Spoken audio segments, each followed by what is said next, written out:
lọ́nà yìí ṣé kò ní dogun ṣé kò ní dọ̀tẹ̀. Torí àwọn ọ̀rọ̀ tó ń jáde lẹ́nu olóyè Sunday Igboho àwọn ọ̀rọ̀ tó lágbára gidi ni o, ẹ̀rù ń bà mí àyà mi sì já. Ǹjẹ́ àwa tá a tẹ̀ wá wà nílẹ̀ Yorùbá ń dá kápá láti lè rí elect president tí ò bá sí ọwọ́ àwọn Igbo tí ò bá sí ọwọ́ àwọn Haúsá bẹ́ẹ̀. Ẹ má wọ́ọ̀rì máa analyse ọ̀rọ̀ yẹn fún yín tí ó dẹ̀ yé yín dáadáa. Jẹ́ kí n bẹ̀rẹ̀ lórí bólóyè Sunday Igboho ṣe wọnú trap àǹtá ló dé trap fólóyè Sunday Igboho. Tí ẹ bá rántí tẹ́ ẹ bá gbàgbé máa rí pé olóyè Sunday Igboho kúkú jókòó jẹ́jẹ́ wọn ni wọn ò dá sí politics wọn ò dá sí anything ṣùgbọ́n wọ́n kórìíra kankan pé kán máa yan ẹ̀yẹ jẹ níbi táwọn bá wà. Lọ́dún díẹ̀ sẹ́yìn náà wá ránṣẹ́ pé wọ́n láti ìlú Ìgangan pé àwọn Fúlàní kan ń yọ àwọn lẹ́nu wọ́n ń bá àwọn ọmọ àwọn sùn lọ́nà tí ó tọ́ wọ́n ń pa àwọn èèyàn wọn àwọn àgbẹ̀ wọn lè lọ sóko ẹni àwọn. olóyè Sunday Igboho gbéra ó di ìlú Ìgangan ńgbà tán débẹ̀ yẹn wọ́n lọ ṣàbẹ̀wò sí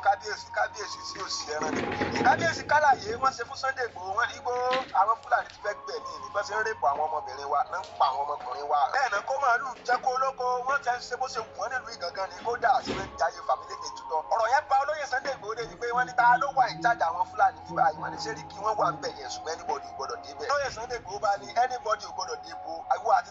ta níwájú ta ni olóyè Sunday Igboho bá dẹ̀ múra lọ́jọ́ náà wọ́n gbọ́dọ̀ Sẹ́ríkì lọ. wọ́n ní bá ṣe fẹ́ yìnbọn àwọn lọ́gbọ̀n gbà wọn lọ́wọ́ pé ìwọ mú kinní ìwà àwọn pé gbólóhùn bàbá wọn. at the end of the day wọ́n ṣàgbàgbọ́n wọ́n ṣe gbogbo ẹ̀. wọ́n ṣà lọ síbẹ̀ yẹn wọ́n bá wọn sọ̀rọ̀ pé ẹ̀yin Fúlàní o àwọn fún ìjọ méjì kẹ́ kó gáárà yín kẹ́ kúrò ní ìlú wa tá a fẹ́ yín. kọ́sẹ̀ tí kọjá àyè yín nínú ìlú wa àwa lásán nílẹ̀ wa ilẹ̀ bàbá wa ní so ẹ kúrò nínú ìlú wa àfin 7 days. Sẹ́ríkì wọn náà gbìyànjú gbà yẹn ó lọ sókè lọ sódò ṣùgbọ́n omi pọ̀ jọ kà lọ. òkìkí kan káàkiri gbogbo ilẹ̀ Yorùbá pé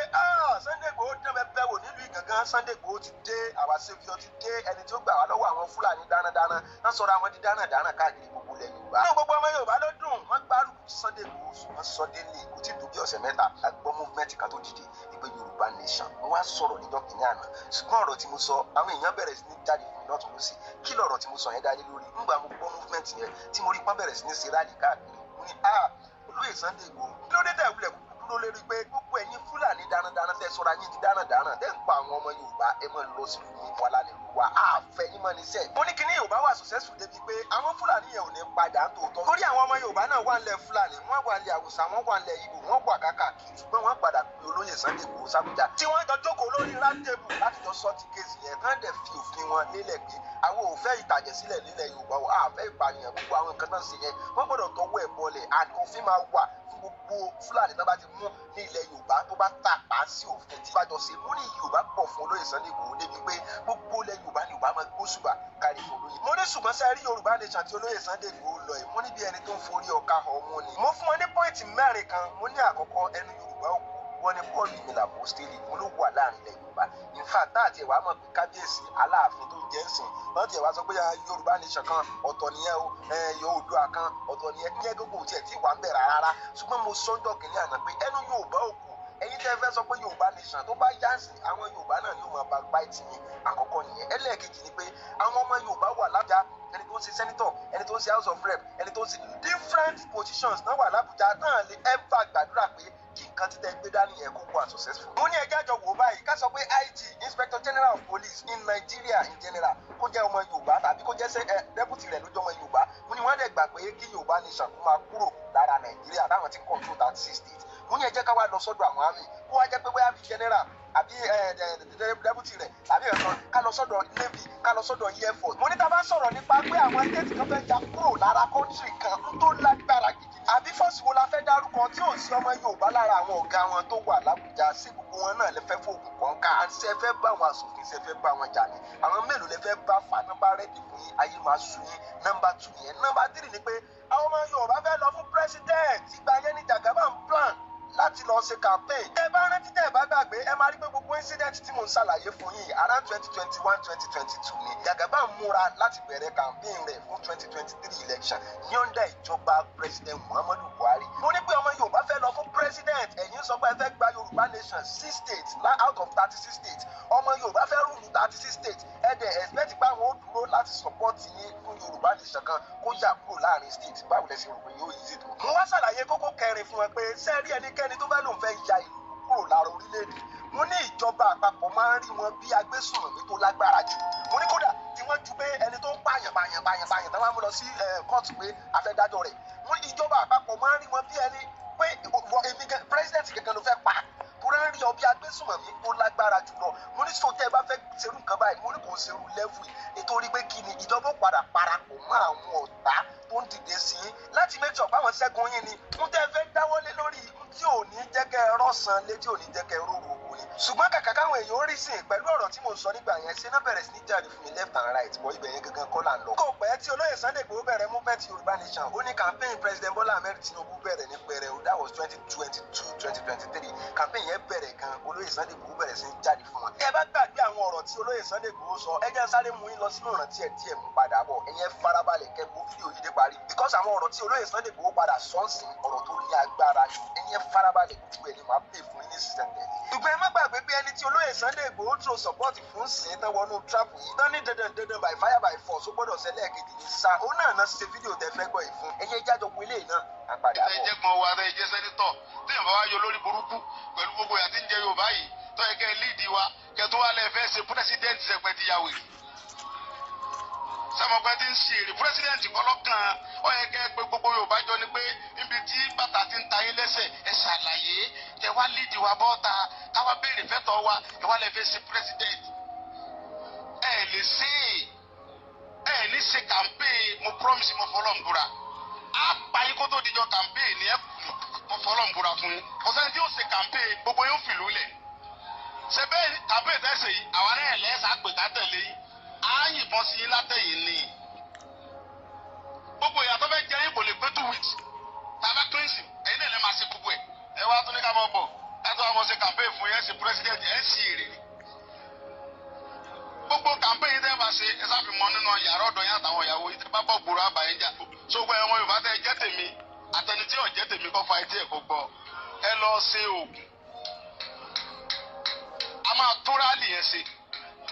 a máa sẹ́ndì àwọn ọmọ kọ̀ọ̀kan tí wọ́n ní oògùn gidi lọ́wọ́ kan mọ̀ ṣe bẹ́ẹ̀ ṣe ṣe fún yín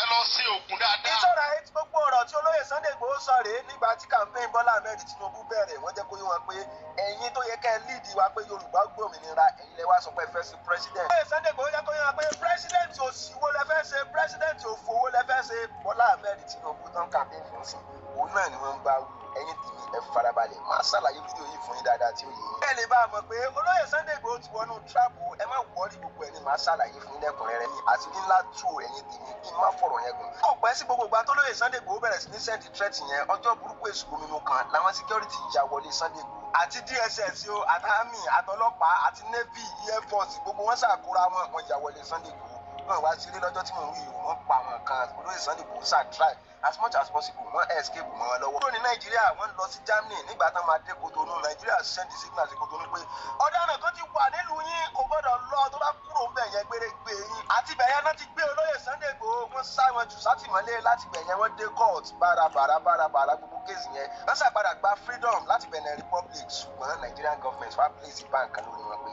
ẹni tẹ́ ń wò yìí ó ti di agbésùnmọ̀mí lórílẹ̀‐èdè Nàìjíríà àti gbọ́dọ̀ gbọ́ gbére rẹ̀ mọ́ lórílẹ̀‐èdè yìí gbogbo nǹkan tí olóyè Sunday Igboho ní pátá ní ìjọba Muhammadu Buhari gbẹ́sẹ̀ lé ó sọ pé. tẹ́ bá ti rẹ́sì olóyè Sunday Igboho lórílẹ̀‐èdè Nàìjíríà ẹ gbé ẹ tì mọ́lé Ọlọ́run ní ògbà mọ́ tán bá ṣe fọlóyè Sunday Igboho lórílẹ̀‐èdè Nàìjíríà tí ò bá ti pé wọ́n escape lọ sí Germany láti Benin Republic ṣùgbọ́n kẹ́kọ̀ọ́ òye wa ní gbogbo ìgbà yẹn tẹ́ bá rántí tẹ́ bá gbàgbé ẹ máa rántí pé campaign Bọ́lá Ahmed Tinubu ní our current president òun ló lọ lọ́wọ́ nígbà tí gbogbo incident yẹn bẹ̀rẹ̀ sí ní ṣẹlẹ̀. mẹ́sẹ̀gì tí olóyè Sunday Igboho sẹ́ndì nínú gbogbo fídíò sí wọn nígbà yẹn kò ń ṣe sí president Muhammadu Buhari nìkan ṣùgbọ́n sí Bọ́lá Ahmed Tinubu tó ń gangan sí campaign lọ́wọ́ ipò ń fẹ́ sí president ní gbogbo ìgbà yẹn mẹ́sẹ̀gì yẹn ń lọ sọ́dọ̀ wọn eléyìí ló wá fún àwọn èèyàn ní touch of doubt pé tí ẹ sì lérò pé Bọ́lá Ahmed Tinubu ò mọ̀ sí gbogbo tó ṣẹlẹ̀ ní ilé Sunday Igboho ní gbogbo ìgbà yẹn àwọn èèyàn bẹ̀rẹ̀ sí ní sọ lọ́tún àwọn èèyàn bẹ̀rẹ̀ sí ní sọ lọ́sì nítorí pé kí ni Sunday Igboho ti fẹ́ dàbí threat fún wọn especially during the campaign nígbà tí main campaign bá bẹ̀rẹ̀ pé sí òsè ìdí nìyẹn tí president Bọ́lá Ahmed Tinubu fi join ọwọ́ papọ̀ pẹ̀lú president Muhammadu Buhari ní gbogbo ìgbà yẹn tí wọ́n fi fight against olóyè Sunday Igboho. ó rò pé gbogbo nǹkan tí mo bá yín fa irúgbọ́n bá yín ṣeré ọmọ yẹn tẹ́tí rẹ́sìmí tẹ́ ń pè àtàwọn ọ̀gá rẹ̀ tẹ́ rẹ́sìmí pẹ́ fún mi lówó ní stop ẹ̀tẹ́ bíi ìdìbò 2023 ẹ̀yin olórí gbogbo ẹ̀yin ọmọ rẹ̀ ẹ̀yin yìí náà yóò bá dáadáa dáwọn yìí ẹ̀yin nìkan lẹ̀ ń pa ẹ̀mọ yóò tẹ́ kó lọ lóyìnbó tẹ́ fi ra ní sílùú èbó ó tẹ́ fi tọ́jú àwọn Yorùbá àwọn tí wọ́n mọ adọ́là ní káàkiri ní club ẹ̀sọ́ àwọn ọlọ́mọ àwọn àti ẹ̀sọ́ wọn lọ́sẹ̀ wọ́n parí wọn nílẹ̀ wọ́n sọ lọ́sẹ̀ ẹ̀sọ́ wọn àwọn ìgbọ́n tó parí ìwé tó kún fẹ́ẹ́ ẹ̀sọ́ wọn lọ́kadà ẹ̀sọ́ wọn ló márùwà ọwọ́ ni wọ́n kàfẹ́ mi òdùdú Sunday Igboho àìná àbúrò fẹ́ bá tiẹ̀ jẹ́ níbo ló ti mọ̀ níbo lè ní àti ẹ̀sìn dàpọ̀ kí ló dé ní àti ẹ̀bọ̀ tó bá dẹ̀ jẹ́ pé ọ̀fẹ́rẹ́ tẹ́ ń kọ̀ bọ̀ wọ́n máa ń fẹ́ ní àbíkílò òdùdú àbílò pẹ̀lẹ́ bọ́sì tààkó ní kọ́mọdé tó ẹ̀kọ́ wọ̀ parọ́ pé ìgbó lọ́wọ́ ẹ̀ ní kọ́mọdé fún wọn ló tó ẹ̀kọ́ fún wọn ló àkọ́gbó lọ́wọ́ yín bẹ́ẹ̀ gbogbo ọgbọ́n tẹ́sán lẹ́sàn bàálù tó lè ti fò lọ́rọ̀ Yorùbá lọ́wọ́ tó gbogbo àyè bàálù tó ti fò lẹ́ ń tawọ́ sí lórí ọ̀rọ̀ Yorùbá lọ́wọ́ ètò ìrìnàjò ìjọba yìí kọjá ẹgbẹ́ pẹ̀pẹ́ fún ẹ̀rẹ́ fún mi lówó ìwọ gan fẹ́mi tó ń sọ̀rọ̀ tó lórí lọ́wọ́ tó mi tó lórí lọ́wọ́ tó mi ẹ̀rọ kò lórí bukú náà dáadáa sọ̀rọ̀ gan lórí lọ́wọ́ tó mi ni débi pé ìwọ ń sọ yamayama ń pè ní tọ́ọ̀kì tó bá nírù lọ́mọ ọmọ tó tọ́kọ́ lọ́wọ́ ni ọ sọ mi da àwọn olóhùn àwọn tẹ̀ ń kó kiri tẹ̀ ń gbọ́n ṣe kiri ni tí n bá fẹ́ ṣe tọ́ọ̀gì lẹ́yìn ìlú lọ ó lè sanwó mi ọkọ̀ tí mo nínú àgbàlá sí yàrá yàrá rẹ̀ ni ẹ̀rọ kó jẹ́ jàtì ẹ̀ stop gbogbo yamayama tẹ̀ ń ṣe yẹn no go back lọ́rọ̀ Yorùbá lórí tí mo bá yín fa no go back táwọn tẹ bá ń tẹ̀ ọ́ tẹ̀ ń rò pé ẹjọ́ ń tẹ̀ ọ́ pé kọ́ lọ́wọ́ nǹkan ṣe tó tó tí ìwé tẹ́ fi àjẹ gbogbo ọmọ Yorùbá tẹ́ ṣe bámbám láyé ẹ̀mọ́ kébí pọ́mọ nìkan kan àwọn Fúlàní ẹgbẹ́ nípa wọn pa wá wọ́n ń jẹ àwọn búrọ́dà wa gbé wọ́n ń gbé rèbèrèbè lọ́wọ́ ẹ̀rọ ní bẹ́sẹ̀ fẹ́ẹ́ tẹ̀lé ilẹ̀ Yorùbá bí wọ́n ti bẹ́ẹ̀ lè wálé mọ́ ẹ̀rọ ní bẹ́sẹ̀ pé lọ́mọ Nàìjíríà ti Fúlàní fẹ́ gbé pé lọ́mọ Nàìjíríà ti Fúlàní fẹ́ jí gbé ìlàyà tẹ fẹ́ jí gbé Fúlàní 1 million lè dá mi lọ́nà bẹ́ẹ̀ mo sọ fún yín fọyín tó bí mọ̀ pé wẹ̀rẹ̀ ara yín gbogbo ẹ̀ sẹ́ni tó wọ̀nyí ẹ̀yọ́ nẹ́rù tẹ bá lọ ẹ̀ kó gbogbo ẹ̀ kó sójà rẹ̀ rẹ̀ ọ̀sán tó lè lẹ́yìn dúró gbogbo àwọn ẹlẹ́ni tí wọ́n á lè tó lè ṣe security fún wọn wọ́n jí wọn gbé ẹ̀rọ obìnrin tó wá láti ìlú òyìnbó wọ́n múlẹ̀ wọ́n ń bá ìyàwó sùn lójú ọkọ wọ́n ń bọ́ ọmọ sùn lójú bàbá lẹ́nu kankan olùsẹ́ kankan fún wọn ẹ̀yin olórí burúkú tẹ̀ pẹ̀lú olóṣèlú yìí ní kankan ṣe sí wá bí ìyàwó sí ní jẹ́ Yorùbá mọ́ adìlá àṣẹ mọ́ eléyìí tó ó ti tó gẹ́ ó ti tó gẹ́ táwọn àti wọn bá parí yunifásitì táwọn tó mọ lọ kọ́ yá dẹ́sà nígbà tí wọn bá rí sẹ́ ibi tó bá ti wá sẹ́ káàkiri tán kó ìwé presidency àsàbẹ́yà mo fi pé lọ́wọ́ ní fẹ́fẹ́ bá wọn sùn lẹ́yìn olóògùn sẹ́nitọ̀ mọ̀ ní tí olùsẹ́ǹsì kọmíṣánná olóògùn ààrẹ nígbà tó ń ṣe kọmíṣánná lẹ́kọ̀ọ́ ọmọ ìyá àwọn tó wá sí wá bẹ̀rẹ̀ tó ń bá sùn máa mọ ọlọ́mọ tó bá yín wọn jẹ́ tó wáyé pé ọmọ fi papọ̀ pọ́tà kò sí fídíò kúrò ọmọ ọba àwọn ọlọ́mọ nígbà tó ń ṣe kọmíṣánná tó wá sí wá sọ́dọ̀ rẹ̀ wọ́n náà wá fẹ́ relevant wọ́n náà lẹ́nu ọ̀rọ̀ ń sọ̀rọ̀ ní Sunday Igboho náà àkó jẹ́ àjàtì ọlọ́ stop gbogbo yàmà yàmà tẹ̀sí kiri yẹn lórí ọ̀rọ̀ Yorùbá tí mo fa inú gbé báàkì Yorùbá ti bọ́ lóko ẹrú ẹgbàá mo sọ fún yẹn gbogbo ẹ̀yin olóṣèlú tẹ kóra ẹjọ tẹ̀ ń ta Yorùbá ọlọ́run palẹ̀ àtọ̀ nìyẹn jẹ́ ẹ sọ̀rọ̀ ẹ̀yin olóṣèlú tẹ sọ̀rọ̀ ayé sẹ́wọ̀n tó mọ̀ mọ̀ yín dáadáa mo mà sí ní yín gan gbogbo tẹ̀ ń gbé kọjá sóhùn ó ń gbé kọjá ọmọ yìí ní àtẹ̀yìn báyẹn o tẹ̀ ń gbé kọjá sílùú èbó gbogbo tẹ̀ kẹfẹ́ túlẹ̀ Yorùbá ṣe kẹ fún wa ní nẹ́tọ́ da kẹ fún wa lóbi kẹ fún wa ní security tẹ̀ kó kọjá lọ sílùú èbó kẹ lọ́ fẹ́ra lílá lálá tẹ̀ fún ọmọ gbogbo ẹ̀ kẹ gbé ẹnu lọ́wọ́. wọ́n dẹ̀ sọ fún mi pé bàbá mi Central Asídì Adéwọlá Ládọjà làwọn lò láti get mi ní ìwà ẹ̀ gbogbo ayé mọ̀ mi mọ́ bàbá mi Central Asídì Adéwọlá Ládọjà ó ní kálẹ̀ ní tí mo gbà. àṣebájáde látòkò yẹn láti presidential fila pé olóyè Sunday Igboho àwọn gbọ́dọ̀ rí péré ẹsẹ̀ rẹ̀ lórílẹ̀‐èdè yìí mọ́. tẹ́ bá ti rí tó súnmọ́ orílẹ̀‐èdè Nàìjíríà ẹgbẹ́ olóyè Sunday Igboho náà gbẹ̀mí ara wọn sá wọn lọ sí Germany wọ́n dẹ̀ stay síbẹ̀ for many years. kíní yẹn sún olóyè Sunday Igboho nígbà tán wà ní Germany wọ́n bẹ̀rẹ̀ sí ní kọ àpíò ránṣẹ́. during that time ìyá wọn náà kú wọn láǹfààní láti wálé gbogbo àwọn nǹkan tó yẹ kán wá sí lórílẹ̀‐èdè Nàìjíríà ń gbà yẹn president Muhammadu Buhari ó gbégilé everything wọ́n gbégilé tán fi parí campaign president Bola Ahmed Tinubu wọ́n fún olóyè Sunday Igboho láǹfààní láti wálé lórílẹ̀‐èdè Nàìjíríà eléyìí náà tún wá ń fún àwọn èèyàn ní doubt pé ẹ sọ pé president Bola Ahmed Tinubu ò mọ̀ kankan nípa kínní allegedly according to ọ̀rọ̀ táwọn èèyàn sọ lọ́tún àti lọ́sí. so nígbà yẹn ọ̀rọ̀ yẹn wá sún olóyè Sunday Igboho wọ́n bẹ̀rẹ̀ sí ní kọ appeal wọ́n bọ́ sórí social media ẹ bá wa bẹ president Muhammadu Buhari àbí kí ló ṣẹlẹ̀ lábàràbá tí kéèsì ẹ̀ ṣe lọ nìyẹn tí president Muhammadu Buhari fi gbéjọba lẹ̀ wọ́n gbéjọba fún president Bola Ahmed Tinubu ó bá tó ti ṣe níbẹ̀ ẹ bá bẹ president Bola Ahmed Tinubu ṣe bọ́mọ Yorùbá tiẹ̀ sí lẹ́yìn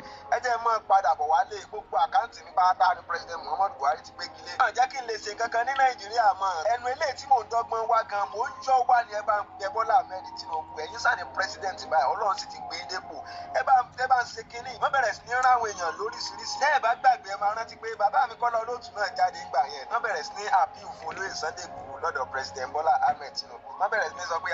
ọmọ wa ní especially nígbà táwọn Fúlàní bẹ̀rẹ̀ sí ní wọlé sí Kwara State wọ́n bẹ̀rẹ̀ sí ní pa àwọn ọmọ Yorùbá ṣeré tán ní ẹ jẹ́ kọ́ ọmọ owó mọ̀ bọ̀ olóyè Sunday Igboho ẹ jẹ́ ẹ ṣàánú ẹ̀. wọ́n dúró sórí yẹn nìkan wọ́n bẹ̀rẹ̀ sí ní rán àwọn ọba sí president Bola Ahmed Tinubu Ọọ̀ni of Ifẹ̀ àti àwọn ọba aládé lóríṣiríṣi wọ́n ní ẹ bá mi bẹ̀ kọ́ president Bola Ahmed Tinubu ó fi mí lẹ̀ kí n tiẹ̀ wá sí Nàìjíríà kí mi náà fi. gbogbo àwọn ẹ̀bẹ̀ yìí kò má débì kankan ẹ̀yin tèmi ẹ̀ máa bá mi ṣe fídíò yìí ojú òmà ní tì ọ̀nà tí olóyè Sunday Igboho gbà kó sínú trap tó dẹ̀ padà wá payín mú wọn kí tó yẹ pé wọn wà lè bọ́ nínú trap yẹn unless náà bá ṣiṣẹ́ nínú trap náà kó sí. ọ̀rọ̀ tí olóyè Sunday Igboho sọ lórí live program bàbá Kọ́lá Olóòtú ni pé president Bola Ahmed Tinubu wọn náà ti ń ṣe nǹkan lórí ẹ̀ ṣùgbọ́n ẹ mọ̀ pé wọ́n ní àwọn ìgbìmọ̀ kan mo sọ lọ́jọ́ yẹn pé ìgbìmọ̀ gíní wọ́n fẹ́ lò yìí olóyè Sunday Igboho 2027 táwọn yẹn ẹ̀yìn náà lò wọ́n sì lóyún ẹ̀yìn yóò sì fẹ́ bọ̀ nítorí pé kí ni ẹ ti fúnra lára yín wọnú trap kan tẹ sílẹ̀. because you started what you can't finish. ọ̀rọ̀ yẹn dàbí ọ̀rọ̀ ọdẹ ni àtẹ̀ràn àgbẹ̀ ọdẹ dẹ tàkúté lẹ̀ fẹ́ràn àgbẹ̀ ẹran àgbẹ̀ kó sínú tàkúté. ṣùgbọ́n ìgbà tó ọdẹ dé di tàkúté ó bẹ̀ràn àgbẹ̀ lẹ́nu tàkúté ẹran àgbẹ̀ bá bẹ̀rẹ̀ sí ní ra owó ẹ̀bẹ̀ sí ọ̀gbẹ́ pé ọdẹ dákun ṣàánú mi ọdẹ jọ nítorí Ọlọ́run. ọdẹ bá wò sùnsùnsùn ó bá fọgbọ́n yọ ẹran àgbẹ̀ lẹ́nu tàkúté ẹran àgbẹ̀ bá ní olúwa mi kí ló fẹ́ jẹ́ kí n ṣe fún ọ ó ṣe bàbá ó ṣe ó káre kíní kan ó bá bẹ̀rẹ̀ sí ní sẹ́ndì gbogbo praise sí ọdẹ ṣùgbọ́n ní the first place tá a gangan ló dẹ tàkúté lẹ̀ because tá a bá wo bí gbogbo sinẹ́rù yẹn ṣe lọ ǹjẹ́ president Bola Ahmed Tinubu kò tiẹ̀ mọ kankan nípa bí olóyè Sunday Igboho sì di ìlú ẹ̀yìn òdì nígbà tí gbogbo incident yẹn ṣẹlẹ̀. ẹ má wọlé ẹ̀yẹ bá mi share fídíò yẹn dáadáa ṣùgbọ́n sálẹ̀ blame ọdẹ jù because ọdẹ ṣàgbé tàkúté rẹ̀ sílẹ̀ ní ẹ̀ẹ́dẹ́ràn àgbẹ̀ sí wèrèwèrè tó dẹ̀ lọ kó sẹ́nu tàkúté. tí ọdẹ bá padà wá yọ ẹran àgbẹ̀ kúrò lẹ́nu tàkúté tí ò pa ó yẹ kó dúpẹ́ tòótọ́ tèmi jẹ́jẹ́ wàhálà ló ṣàjòkó rẹ̀ tí olóyè Sunday Igboho lọ tọrọ ara wọn bọ Yorùbá nation tá a dẹ̀ mọ̀ pé kínní ìlú tó dangerous ni. ǹjẹ́ tẹ́ bá bẹ̀rẹ̀ rẹ̀ ṣe lè parí ẹ̀ àwọn questions tó yẹ kán béèrè lọ́wọ́ ara wọn kó tó di pé wọ́n bẹ̀rẹ̀ ń wò nìyẹn because don't ever start what you can never finish. tó tẹ́mi try láti sọ níjọ́ kìíní àná nìyẹn táwọn èèyàn bẹ̀rẹ̀ sí ní jáde fún mi left and right bóyá kò tiẹ̀ wá dọ́dọ̀ wọn bóyá dọ́dọ̀ wọn mi really understand. nígbà tó wá jáde lórí show bàbá Kọ́lá Olóòtú tán bẹ̀rẹ̀ sí ní sọ pé bàbá mi president Bola Ahmed Tinubu gan ti ń try wọ́n bẹ̀rẹ̀ sí ní fáǹfààní ẹ̀yin tẹ́ bá mi sí show yẹn ẹ jẹ́ kí n kàn sáré play bẹ̀yẹn fún briefly padà. wọ́n ní ìwà yóò lè mọ dánwó aláàmú ọ̀dọ́ ìjọba tó wà ń bẹ ìjọba bàbá Tinubu náà sọ wípé ẹgbẹ́ ń dà wọn láàmú lórí ọ̀rọ̀ Sunday ni ó ti ṣe kéèsì níbẹ̀ náà ṣé kó ṣe kéèsì méjì ni nígbà tí ẹnìkan tó tún wọn ní sí kéwọn fẹ́ wọn fún ó ti ṣe kéèsì níbẹ̀ náà wọ́n lè fi yẹn níbẹ̀ wọ́n ní ọ̀sẹ̀ èmi sì kọ́ ní Buhari tí mò ń wá kiri ṣé káwọn wá sọ pé káwọn tó tún wọn Nàìjíríà kó tó tún kéèsì méjì ni but sẹ́mọ̀ bàbá yẹn nìkan kò yé mi sá ọyọ náà so àwọn bàbá wa wọ́n ti lọ bá bàbá mi Olúbàdàn ẹ̀yin náà sáwọn pé bàbá mi ló yé mi àtẹ̀yìn àtọ́lọ́wọ́ sì yé bàbá mi bàbá mi ní kí n fún wọn lásìkò díẹ̀ fún wọn yẹn ojú ẹ̀ tó fà á ọlọ́ bíbí ń dàgbà àwọn tí ń pè mí àtàwọn Kwara tí wọ́n rò pé báyà mi fẹ́ bá wọn dá sí lójú pé tí ìjọba bá fi ọwọ́ ń tẹ̀lé lórí mi lónìí èmi ò dúró ìjọba yẹn lẹ́dà ti gbà sẹ́lọ́wọ́ ẹnì kankan máa kàn wọ́n lára Kwara yẹn. ìtọ́ra ìtọ́lóye Sunday Igboho jẹ́ kó wá bíbá yìí pé ó láwọn ìgbìmọ̀ kan mo ní ìgbìmọ̀ kìnnì wọ́n ti ń plan yín ahead 2027 nìyẹn wọ́n ti mọ ìgbà tó fẹ́ yọ olóyè Sunday Igboho pọ̀ wọ́n ní plan ahead of another elections. ẹ jẹ́ kí wọ́n ṣàlàyé fún yín dáadáa. kò pẹ́ sígbà yẹn ni bàbá mi Rashidi Ládọjà náà kọ́ àwọn àṣùlùbàdàn tilẹ̀ Ìbàdàn. àwọn èèyàn bá bẹ̀rẹ̀ sí ní test olóyè Sunday Igboho pé ó kú oríire bàbá rẹ̀ ti jẹ́ kábíyèsí tẹ́ ìbàdàn gbàgbé máa rántí pé nígbà tí Ládọjà ìyẹn kábíyèsí sìn ní Ìbàdàn tán fi sí gómìnà lọ́wọ́ olóyè Sunday Igboho kó àwọn ipa takuntakun kan most especially nígbà tán fẹ́ remove bàbá Ládọjà kúrò ní gómìnà ní gbogbo ìgbà yẹn olóyè Sunday Igboho sábà takuntakun wọ́n dẹ̀ mọ cordial relationship tó wà láàrin bàbá Ládọjà Rashidi Ládọjà àti olóyè Sunday Igboho so nígbà tí bàbá wa jẹ kábíyèsí nílẹ̀ Ìbàdàn tẹ́lẹ̀ rí pátákótákó tí president Bola Ahmed Tinubu kan sà nígbà tán fi sí coronation yẹn tó wá bẹ̀rẹ̀ sí ní test olóyè Sunday Igboho pé bàbá rẹ̀ ti jẹ ẹ̀mí lọ́ọ̀dì náà ẹ̀ràn lọ bá jàgàbá àwọn máa fi ẹlẹ̀ kí ló ṣẹlẹ̀ gbogbo eléyìí tó ń sọ pé wọ́n ti ń try bọ̀ ní pọ̀jọ́ ọmọ ìwé ní pọ̀jọ́ kà lọ́ọ́ bá wọn bàbá Ládọjà Rashidi Ládọjà wọn gbéra kódà Àbújá nípa sanda Àbújá àwọn àti president jọ ní agreement kan wọn lè jọ sọ̀rọ̀ papọ̀ pé ọmọ yín náà lọmọ yẹn mọ̀ pé àwa náà ló wà pẹ̀lú àwa náà ló ń ṣiṣẹ́ fún ẹ bá wà tì mẹ́yìn òdìbò lẹ́yìn fẹ́ sọ̀rọ̀ gbogbo àwọn ọ̀rọ̀ yẹn kó sàlọ́ láàrin wọn léyìí tí wọn disclose fún anybody at the end of the meeting aṣáàgbọ́ pé ẹ̀ló Ìgbòho máa bọ̀ wá Nàìjíríà àti yanjú gbogbo everything has been settled máa bọ̀ wá nù ilé ẹ̀kọ́ wa máa jayé everybody bẹ̀rẹ̀ sí ní fòsókè ṣùgbọ́n agreement kan wà láàrin ilé tí òun sọ pọ̀lọpọ̀ wa. ìfẹ́ làwọn àròpọ̀ fi parí ọ̀rọ̀ àṣẹ tó wà lẹ́yìn ọ̀fàgèdè lọ tẹ́ bá dẹ̀ rántí tẹ́ gbàgbé ẹ máa rí pé close meeting ní bàbá Rashidi àti president Bola Ahmed Tinubu náà jọ lọ sí. nígbà tó fi pe olóyè Sunday Igboho pé ó yá máa bọ̀ wá sílẹ̀ bàbá rẹ̀ kó wá máa jayé family day tutọ́ kó wá máa jayé bó ṣe wọ̀ káàkiri everywhere ṣùgbọ́n táwa rí ni pé nígbà tí olóyè Sunday Igboho jáde náà bẹ̀rẹ̀ sí ní dúpẹ́ àwọn ọ̀rọ̀ kan bẹ̀rẹ̀ sí ní jáde lẹ́nu wọn ilé tó bẹ̀rẹ̀ sí ní sí everybody ní sọ possible. àwọn èèyàn wo pé sọ possible sí ò possible wọ́n fi la tó wà lórí bàbá làwọn èèyàn kọ́kọ́ rí táwọn èèyàn bẹ̀rẹ̀ sí ní gbàgbé ẹni gbàgbọ́ tí kó tó wá di pé bàbá kan wá jáde wọ́n wá sọ̀rọ̀ yìí ẹja jọ sáré ìbọn náà mú padà bọ̀.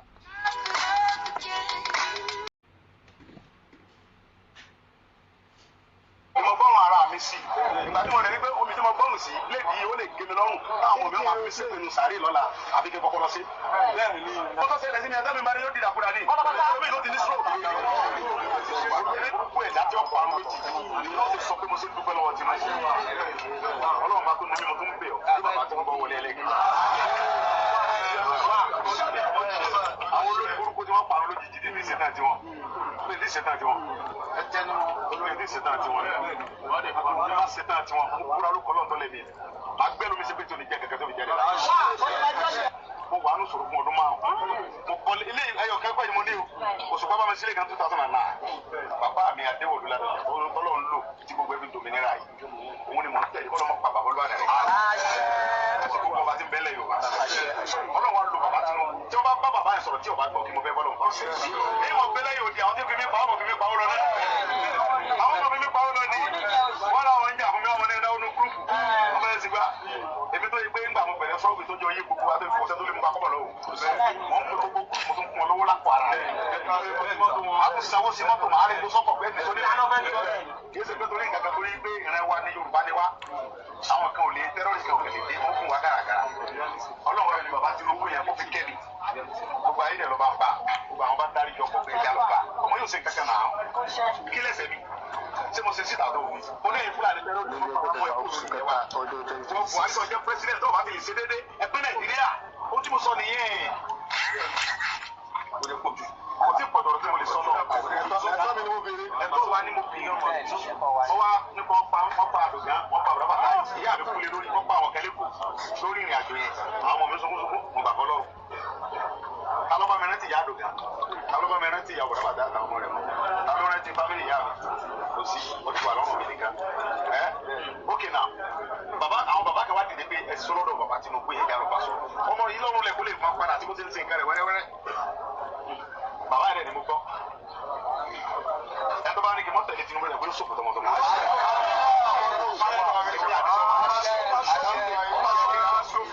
ayé mi tẹ̀lé bàbá Tinubu yóò sì wọlé second time bàbá wa ní bẹ́ẹ̀ mi tọkàntọkàn ó láti support Tinubu. báyọ̀ wá ní pé ibi tọ́rọ̀ mi pé Sunday mo ní bẹ́ẹ̀ ni bàbá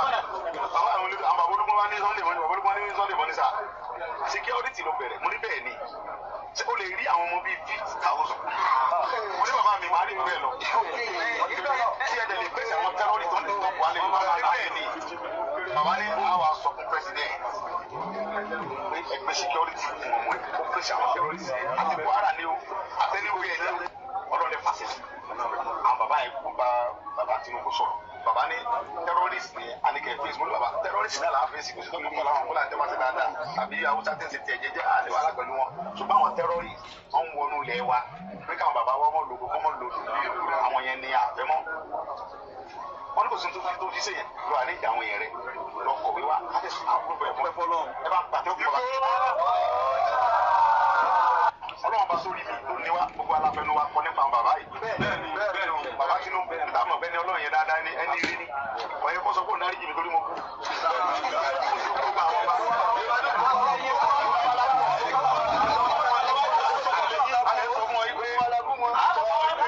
àsọmọ yìí pé àwọn Fúlàní ń pa wá ẹ̀yin bàbá yẹn dẹ̀ lájú ilẹ̀ káwọn sọ fọ́kànlẹ̀ bàbá yẹn dẹ̀ lájú ilẹ̀ ó sì pa wá ṣe mọ̀ pé káyọ̀ wọ́n á yìí ni àsọmọ yẹn dẹ̀ lájú ilẹ̀ àwọn dẹ̀ ń pa wá ẹ̀ dẹ̀ sọ̀rọ̀ àwọn bàbá yẹn ò tún wá jí sọ̀rọ̀ bàbá òní ní ọmọ wa ní nà ó bá bú wa ńkọ́ ọmọ bàbá bú wa sára ta ni kó bú wa ẹrú bàbá dáadáa bàbá òní ní gbogbo alákùnjọ wa mẹ ó ní bíbò ó tún sọ ìgbó ṣá bí ò bá bú mi ta ló fẹ́ bú mi. Sunday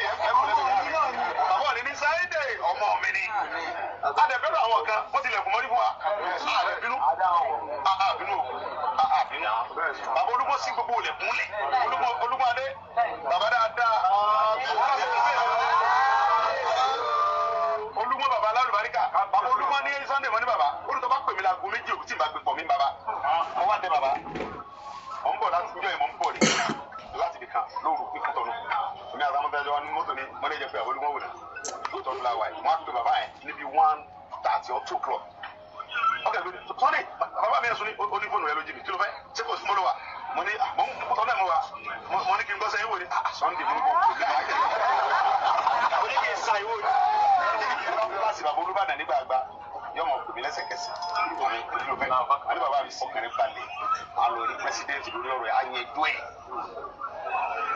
tọ́ba ti kọ́pẹ́tì pẹ̀lú kẹta bá fẹ́ ìjà tó ń jà ìjà gbogbo wa ní wọn náà wo nǹkan tó ti sọ̀rọ̀ mọ́ níbẹ̀ ni bàbá mi ọkùnrin balẹ̀ gbogbo ìjẹ tí mò ń jẹnu lé lọ́wọ́lọ́wọ́ àtàwọn tó tẹ̀lé mi bàbá Olúbàdàn ló kó fún mi.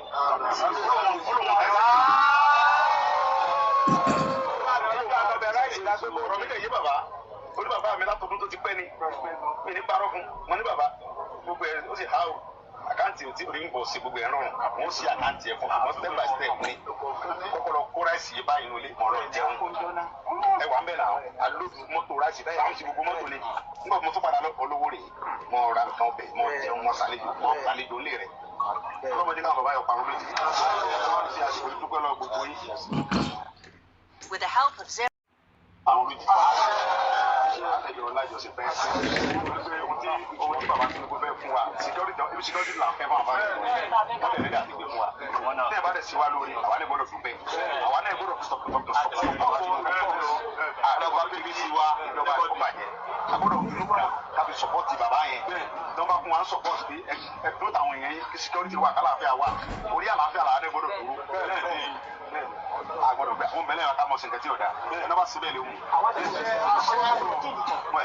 agbọ́dọ̀ sí tẹbi kan yàrá tẹbi tó ń bani wa àwọn gbọ́dọ̀ jẹ ilésù lẹ́yìn bàbá Tinubu bẹ́ẹ̀ ni wọ àwọn gbọ́dọ̀ kọ ìtẹ bàbá Akíntọ́lá àbẹ Akíntọ́lá Awólọ́wọ̀ àwọn gbọ́dọ̀ síbẹ̀ ẹni ìpanu ni mo wú bàbá yẹn bàbá Tinubu bàbá gbogbo wa ni bàbá tó bá tó bí yẹn lọmọ bàbá yẹn ni àwọn ẹjú mi lọ bàbá mi ni ẹjọ na star lórí bàbá gbogbo wa ni Ọlọ́run tó wá fi kẹwàá ẹwọ gbogbo gbogbo àti bẹ Nàìjíríà lẹ́nu bàbá yẹn sọ pé Yorùbá lọ́run Yorùbá ti ń lọ sókè ọlọ́mọ jáde ní ẹ̀yìn ló ẹjọ́ ẹjẹ́ gbogbo wa mọ̀ pé lọ́wọ́ tá a wà yìí ọmọ Tinubu ń gbogbo wa torí pé Yorùbá jọ ni wa tó bá rẹ̀ fún aláìka kí n ṣe security yẹn ẹ jẹ́ ká ṣe tọkàntọkàn ká ṣe dáadáa torí pé kórúkọ tèmi náà bá lè wà ókè fún wọn lọ sọ pé ó sì bẹ́ẹ̀ ṣé ló wá dé táwọn ọmọ tó kó lẹ́yìn wọn lọ ń ṣèbàjẹ́ tí ọ̀yẹ́ kan ṣe èmi fi ń dá yín lójú pé bàbá Tinubu sì bẹ̀rẹ̀ wọ́n sì fa security àmójútó àwọn family wa 100% ní 99 lẹ́nu kẹ́ bá ń sẹ́nu ẹgbẹ̀gbẹ́ ọ̀rọ̀ yìí ní sọ́ọ̀kì àwọn olóṣèlú ilé ayé wọn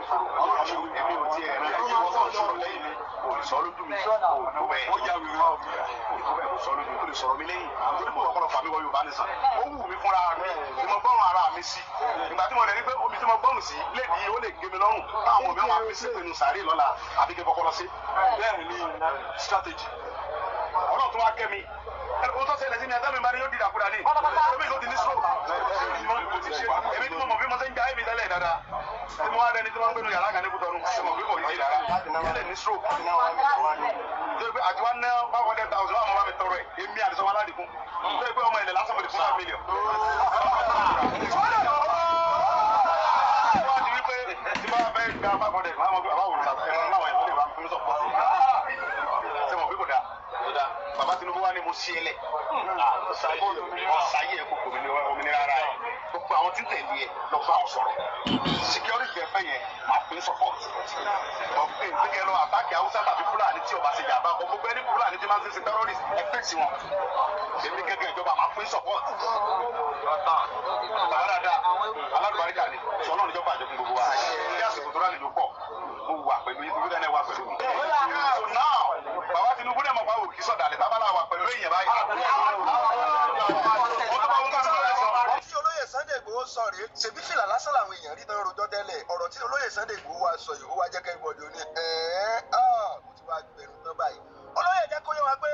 ń táwọn gbọ́rùn lé àwọn rí pápẹ́ tẹ́lẹ̀ ní eléyìí tó gbóná fẹlifẹli ó sì lè gé àwọn lọ́rùn débi pé àwọn ọmọ àwọn ó sì máa fi àwọn ṣépè lẹ́yìn ìgbà táwọn bá lọ máa sọ́jọ́ kìnìún àná àwọn èèyàn bẹ̀rẹ̀ sí ní jáde fún mi orí ẹ fẹ́ gba Yorùbá nation. ìgbà tójú kú mo ka ìtàn tó ṣẹlẹ̀ nígbà yẹn ẹ̀rù sì dábàá mi pé kí ló ṣẹlẹ̀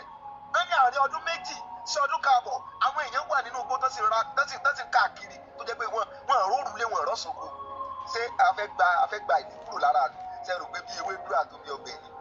ìjà tí ó ṣẹlẹ̀ tí ìyá ò ní rántí ọmọ ẹ̀ tí ọmọ ò ní rántí ìyá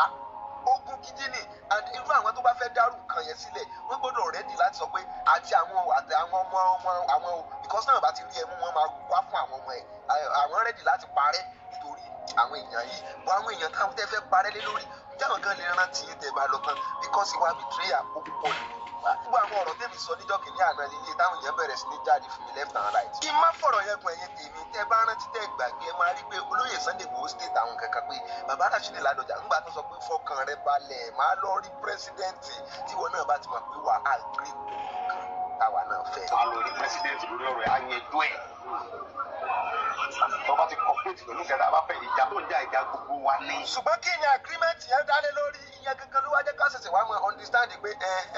olóye ti wọ trap agreement is agreement lóòótọ́ o ẹ̀dẹ̀ nílò láti ṣiṣẹ́ agreement yẹn tẹ́ ẹ bá fẹ́ kọjá yìí tẹ́ ìlú rẹ̀ fẹ́ dẹni ọ̀dàlẹ̀ so gbogbo ẹ̀yin tẹ́ wá ń rí olóyè Sunday Igboho gẹ́gẹ́ bí ọ̀dàlẹ̀ ẹ dákun kí lẹ fẹ́ jẹ́ kó lóye òsì nínú situation tó wà yẹn nítorí pé kí ni wọ́n ti already tẹ̀sẹ̀ bọ́ takú already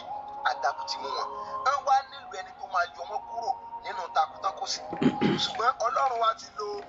ẹni tí tó dẹ takúlẹ̀ bóyá ká dẹ̀ sọ pé Ọlọ́run ti lo ẹnìkan láti yọ wọn kúrò nínú takùn yẹn sìn wọ́n dẹ̀ gbọ́dọ̀ ṣiṣẹ́ agreement táwọn àtẹnìyẹn jọ ní. èmi rí kinní yẹn bí agreement náà gbọ́dọ̀ mọ́ fulfill ní ẹ máa rántí pé ẹni tó lóye Sunday Igboho jáde kúrò ní ìsìn tán dúró support fún ọ̀rọ̀ tán sọ lé ìgbà àtẹnìyẹn sì ń ṣèjọba lọ́wọ́. àti ẹ̀fẹ́ congratulate ara wa pé tó láàrin ọ̀sẹ̀ kan yìí àwọn kidnapping àwọn ajínigbé àwọn tó ń ṣe kidnapping wọ́n jíyàn gbé a lè sọ pé tó wíìkì yìí o ẹ jẹ́ kí wọ́n ká congratulate ara wa láàrin ara wa yìí pé tó náà lọ àlàáfíà wà kò sí sílùú nìyẹn gbogbo ẹni tẹ́lẹ̀ ní fi mẹ̀kúnnù lọ́kàn balẹ̀ lóyún Ọlọ́run ní fi lọ́kàn balẹ̀ kí ló dé tó ń tẹ̀lé fi ṣèlú ń bẹ lọ́wọ́ yín wọ́n tẹ̀lé fi ṣèlú ń bẹ lọ́wọ́ yín tó pé tẹ́ bá kú ẹ̀ nígbèrè ọ̀run gbogbo àṣírí wọn ni màá tú wọn ti tà wá fáwọn àgbáyé àwọn pípẹ́ wọn ti tájọ́ la àwọn ọmọ wa ti ń bọ̀ àfi kí gbogbo ọjọ́ dígìrì ká dìde ká fèsì àwọn pípẹ́ yẹn ká bá wọn jà gan wọn ní kankan bá fẹ́ fọwọ́ tó bá ti fẹ́ dìbò wọn ti pín 5,000 2,000 láwọn yẹn lọ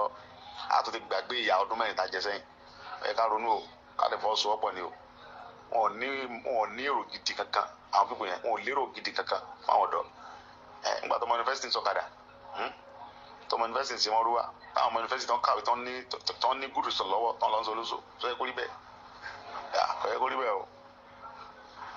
gbogbo àṣírí wọn ni màá tú lẹ́kùnrẹ́rẹ́ tí màá ṣàlàyé bóyá jẹ́ ẹrù máa ba ọ̀pọ̀lọpọ̀ àwọn yẹn màá tú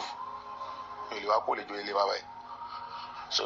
Ọlọ́run ìjọba ìjọba ẹ̀ ló lè fẹ́ mi ẹni bá fẹ́ bú mi ìyànrá yín kálukú lè sọ ohun tó wù so ìyẹn lè sọ nǹkan tó bá wù ó ti ń sọ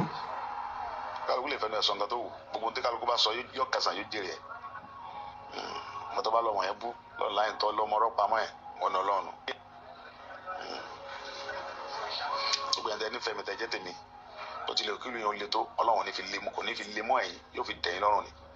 àṣeyàn ní tú láéláé pé ẹ̀ lólùfẹ́ mi ẹ̀ ṣe kẹ́nì ẹ̀ ṣe òwúrọ̀ mi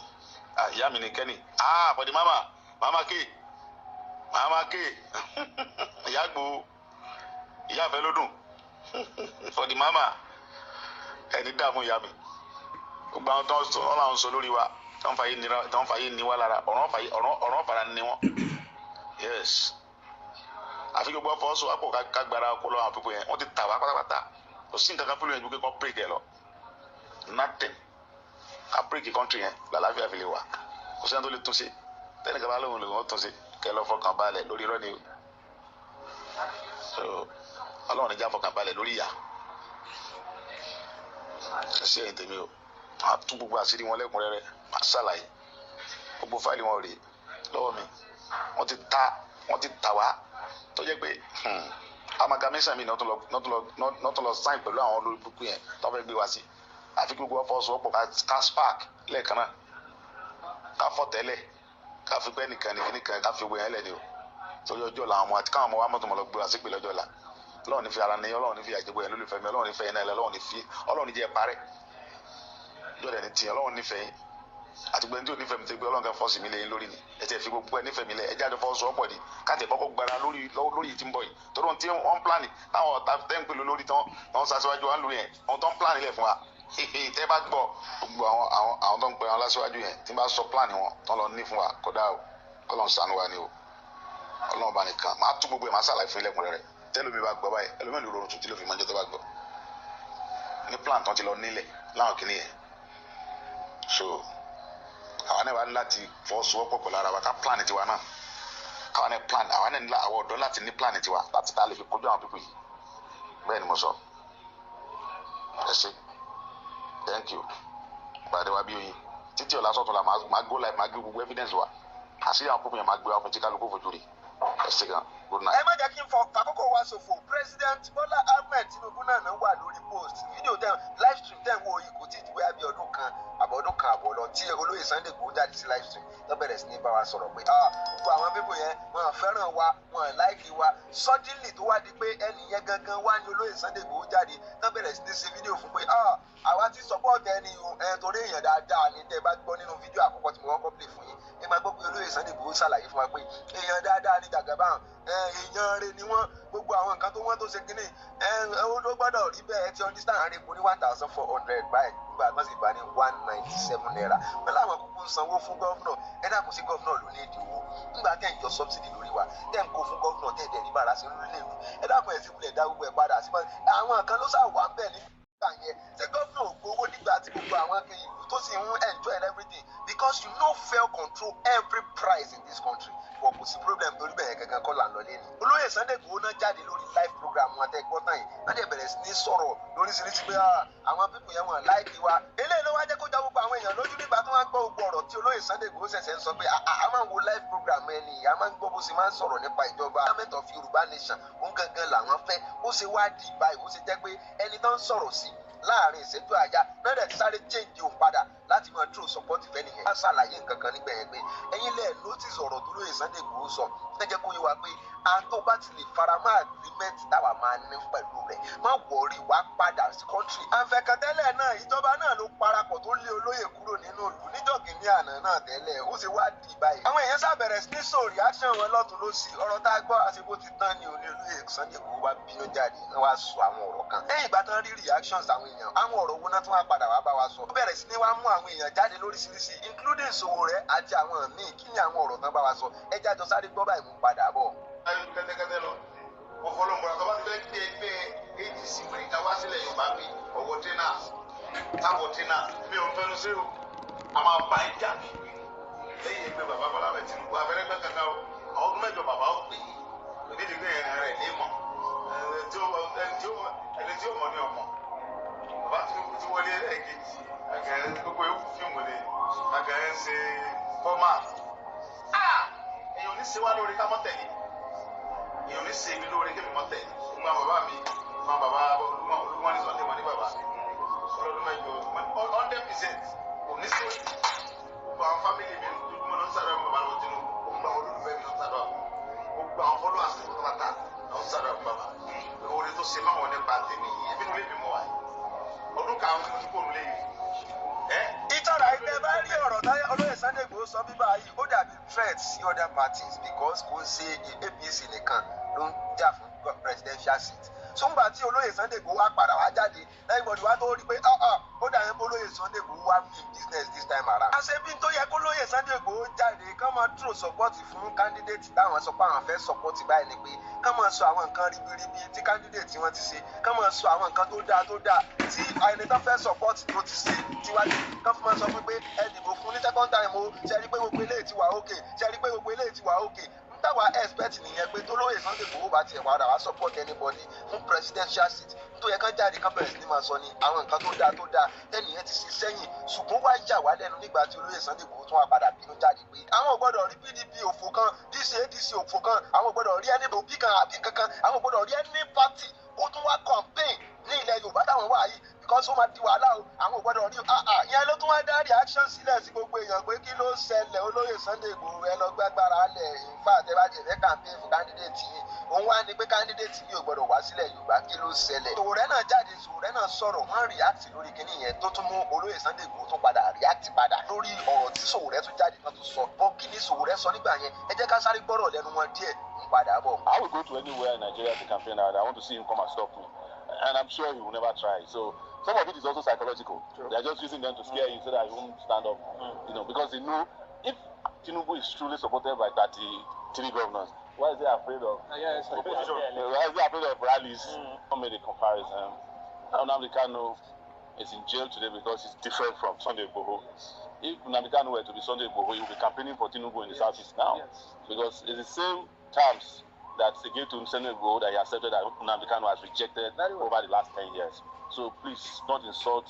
I don't know what he will do tomorrow. But the Nnamdi Kanu that I went to campaign for in Aba last week is not somebody, it will be, I don't even know what to call it, if it's a heresy to compare the two of them. As for Sunday Igboho, who I don't know too well, but I've always stated that their own brand of politics is what they call Amala politics in your state. It is politics of chop by chop. It is what they used to call during in the Southeast or rub umbo. Rub my back, I rub your back. So, but what Sunday Igboho is going to quickly realize is that it's going to be in the hall of infamy, like the Nzeribes of this world, who once said that if Babangida did not become president, he will kill himself. Yes. Right? Both him and Babangida have become invalid. You know, it's like Daniel Kanu, who said if Abacha did not become president, he will kill himself. Abacha has died, his own political career died forever. It's like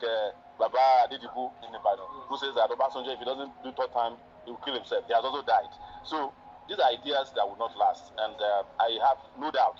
that Sunday Igboho has just automatically, if he was ever relevant, just retired himself into the infamy of the people I mentioned. And his own might be worse, because the whole community might be cooking for it. Ọ̀rọ̀ tí Sowore sọ rèé nígbà tí olóyè Sunday Igboho jáde tán bẹ̀rẹ̀ sí ní send threat tán bẹ̀rẹ̀ sí ní di threat sí other party tó fẹ́ wá sílẹ̀ Yorùbá láti wá campaign fún presidential candidate tiwọn. Sowore sọ̀rọ̀ wọ́n react wọ́n ní pé ọlọ́bẹ̀ ńlá ni ẹni tiwọn ẹni tí sẹ́ni tá ń pè ní advocate fáwọn èèyàn nìyẹn irú ẹni kí láti pé irú ẹni ẹ̀ńgbà tó ń jáde tó bẹ̀rẹ̀ sí ní threat other parties other people ní country ìdájọ́ ní tó bẹ̀rẹ̀ sí ní threat wọn. Sowore sáà react sí ọ̀rọ̀ yẹn gẹ́gẹ́ bẹ́ẹ̀ sì gbọ́ síwájú tán síbẹ̀ Peter Obi náà jáde àwọn náà sọ̀rọ̀. Because tẹ́ ẹ bá rántí ẹ máa rí i pé olóyè Sunday Igboho categorically kọlu Obi pé àwọn ò gbọ́dọ̀ rí Obi tàbí Àtíkù kankan ní ilẹ̀ Yorùbá rárá. So Obi náà jáde àwọn náà react. Kí ni reaction tiwọn náà? Ẹja sáré gbọ́ báyìí mú padà bọ̀. Nobody can stop me from going anywhere I want to go to. It's a free Nigeria. I go wherever I want to go to. And for those who think they have more of rascality, they don't have monopoly. Wọ́n gbà bí ẹni gbàgbọ́ ọtí pé kí ló ṣẹlẹ̀ olóyè Sunday Igboho ẹ gbàgbára lẹ̀ kí ni gbogbo eléyìí báyìí at least ṣé ẹ̀yin nìkan lẹ fẹ́ máa campaign nílẹ̀ Yorùbá báyìí táwọn ọmọ wá sílẹ̀ Yorùbá. Peter Obi jẹ́ kó yé wa pé kò sí anybody tó lè stop àwọn táwọn bá fẹ́ lọ sí any place ní orílẹ̀-èdè yìí láti lọ campaign gẹ́gẹ́ bí ẹ sì gbọ́ síwájú. Lóyè Sunday Igboho bá tún fèsì fún gbogbo wọn kán lè bá a mọ̀ pé àwọn mí ní business. Kí ni èsì tó lóyè Sunday Igboho tún dá padà fún gbogbo wọn? Wọ́n sọ̀rọ̀ ilẹ̀ tó kùn ẹja jọ sáré túbọ̀ yẹn náà ń padà bọ̀. Second time, we use 2027 100%. 100%. Àbáṣe ẹ̀dọ́ aṣáájú ló mọ àtúnkù ìwé aṣáájú online. After ọdún mẹ́jọ aṣáájú, àtúgbà bàbá àbẹ̀rẹ̀ fún ànọ́dá ìṣúná. Àwọn méjì lè wá gbá ìgbà máa àwọn tó bá ti wá torí ìyá ẹ̀. Òun ló sọ bẹ́ẹ̀ kó pé àtúnkù nìkan àbókù nìkan wà lẹ́yìn. Òun ló sọ bẹ́ẹ̀ alágbàlagbà lọ́wọ́ ìdókòwò ìdòwò aṣáájú ló ní. 100% kó láti dìbò sọ̀rọ̀ náà aṣáájú ni o. It's alright, ọ̀rọ̀ tí olóyè Sunday Igboho tún padà tún jáde lẹ́yìn fídíò àkọ́kọ́ yẹn ọ̀rọ̀ tó tún padà tún jáde tó tún sọ lélẹ̀ eléyìí ló tún wá jẹ́ kẹ́rù ọ̀rẹ́ ó tún wò pé olóyè Sunday Igboho máa mí ní bísínẹ́sì gbogbo àwọn ọ̀rọ̀ tó ń sọ yìí ó jẹ́ ọ̀rọ̀ kan tó lágbára tọ́lẹ̀ fẹ́ rí ìṣiṣẹ́ tó lágbára fún President Bola Ahmed Tinubu 2027 ta ló wá fẹ́ dúró báyìí. Sowore náà bá tún padà jáde bàbá náà tún sọ̀rọ̀ ilẹ̀ tó kún kí ni àwọn ọ̀rọ̀ tí bàbá náà tún sọ ẹja tó sáré gbọ́ báyìí mú padà bọ̀ ẹ̀yẹ farabalẹ̀ máa analyze fídíò yẹn fún yín tí ó yẹ yín dáadáa tẹ́ fi máa rámọ̀ pé olóyè ti wà nínú trap. Wọ́n sì ní any other options nínú trap tán wọ̀ ìtúkàn ṣiṣẹ́ tán gbé fún wọn lọ ẹ̀yìn tèmi ọ̀rọ̀ máa pọ̀ kí ni tí Sowore tó jáde tó tún sọ ẹja tó sáré gbọ́ báyìí mú padà bọ̀. Sunday Igboho, who is going to be willing to kill for it. Anybody who is not willing to die for his mandate is not worth voting for in any election, even if it is class captain. Because there's nowhere in the world that power is given to people on the platter of gold. You have to, you ask for it, you fight for it, you either live or die for it. That's nature power. You see, the problem with the defense of the votes last time was that, and I'll give it to every one of you who were involved in that, you were ready to give your life, but your leaders were not willing to do anything. And without leadership, you cannot achieve victory of that dimension. Not a single hand was raised. I even volunteered, and I'm saying this, you can ask Dele Farutimi, that if the person who claimed to win that vote is willing to lead the protest, I'll go out and be part of it. But I'm not going to lead your protest for you so that you can mock me by going to a meeting with the people who are taking the mantle from you. And talking about Abiola again, the only reason why we followed Abiola was because Abiola was willing to die for his mandate. He did die for his mandate. Anybody who is not willing to die for his mandate is not worth voting for in any election, even if it is class captain. Because there's nowhere in the world that power is given to people on the platter of gold. You have to, you ask for it, you fight for it, you either live or die for it. That's nature power. And the people you are dealing with were ready to kill for it. They had MC Oluomo, who was killing for it. Now they have brought out Sunday Igboho, who is going to be willing to kill for it. So you must have people on your own side too. ẹni tó gba ẹnu tán bàbá sọ̀rọ̀ ẹ̀lẹ́kùn wọ́n ní lẹ́yìn MC Olúọmọ wọ́n tún ti mú Sunday Igboho mọ́ra láti jẹ́ kó pààyàn fún wọn nínú election 2027 tó ń bọ̀ lọ́nà yìí wọ́n tún ti mú Sunday Igboho mọ́ra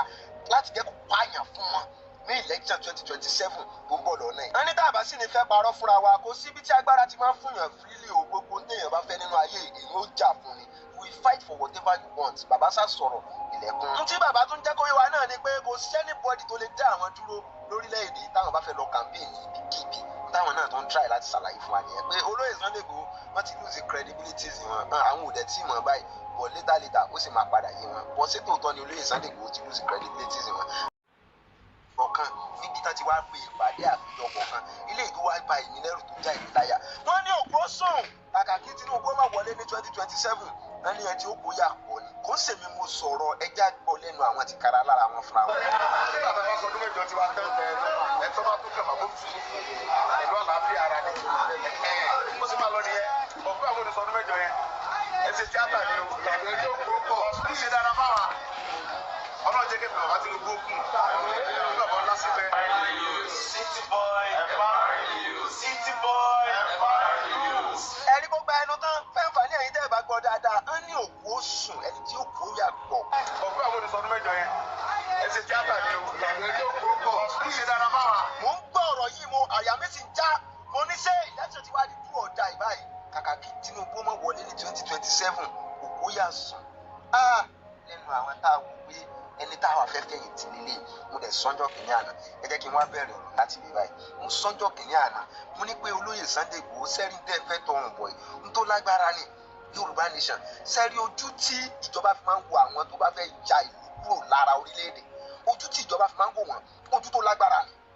ẹ wo ipa tí bàbá wa Ọbásanjọ́ tán kó ní ìgbà tí Ojukwu sọ pé Biafra ń lọ ẹ wo gbogbo wàhálà tó ṣẹlẹ̀ nígbà yẹn mú ká sórí ẹ̀rù sì ń gbà mí àyà mi sì ń já torí pé kí ni ogun ò dàbí yẹn kò dàbí ẹ̀kọ́ ta gangan ló wà lè dúró mo ní ojú tí ìjọba àpapọ̀ fi máa ń wo ẹni tó bá fẹ́ ja ìlú kúrò lára orílẹ̀-èdè ojú tó burú jáì ni kódà tí wọ́n ju ajọ́mọgbé lọ kódà tí wọ́n ju ti bandits lọ kódà tí wọ́n ju ti àwọn tó ti rí pé wọ́n pààyàn tán wá sọ pé wọ́n wá gbé wá sẹ́wọ̀n tí wọ́n jù yẹn lọ olóyè Sunday Igboho ẹ má tọrùn yín bọ̀ kínní tẹ́ ẹ bá dúró lórí pé ẹ̀yin Fúlàní tẹ́ ń pa àwọn ọmọ wa àfẹ́yìn mọ́ nínú ìlú wa mo ní mo mọ̀ báwọn pípò yìí ò ní lọ lórí pé kínní àwọn ọmọ Yorùbá náà wà nílẹ̀ Fúlàní àwọn náà wà nílẹ̀ Haúsá àwọn náà wà káàkiri gbogbo orílẹ̀-èdè ṣùgbọ́n àsọyépọ̀ padà wá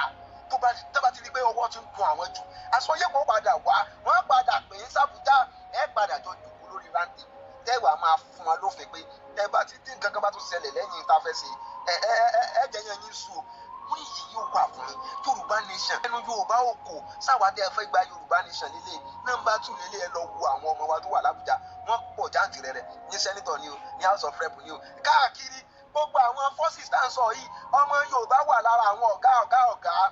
mo ní Yorùbá nation tẹ́ sọ ó kèé ṣe nínú àwọn DSS kò sọ́gà tó jọmọ Yorùbá ní ara àwọn DSS ní ara àwọn àmì tí kò sọ́gà tó wà l'Ábùjá tó jẹ́ ọmọ Yorùbá tó wà tó jẹ́ kọjọ́ pàṣẹ ni lára àwọn àmì Navy ńkọ́ Air Force ńkọ́ àwọn ọlọ́pàá ṣé gbogbo wọn náà lẹ́wọ̀n àwọn pé àyẹ̀tàn kìnnì kan tán bá wá báyìí á fún wọn báyìí ní kìnnì kò bọ́ sí àwọn nǹkan tí ò possible ẹjẹ́ àjọ máa sòótọ́ ọ̀rọ̀ fúnra ó kàn máa ń korò ni olóyè Sunday Igboho ti wá tẹsẹ̀ bọ́ sí báyìí ó ti wá di wàhálà sí ọlọ́run. ọ̀rọ̀ yẹn ti wá dàbí ọ̀rọ̀ ọ̀bọ téèyàn gbé sínú kéèjì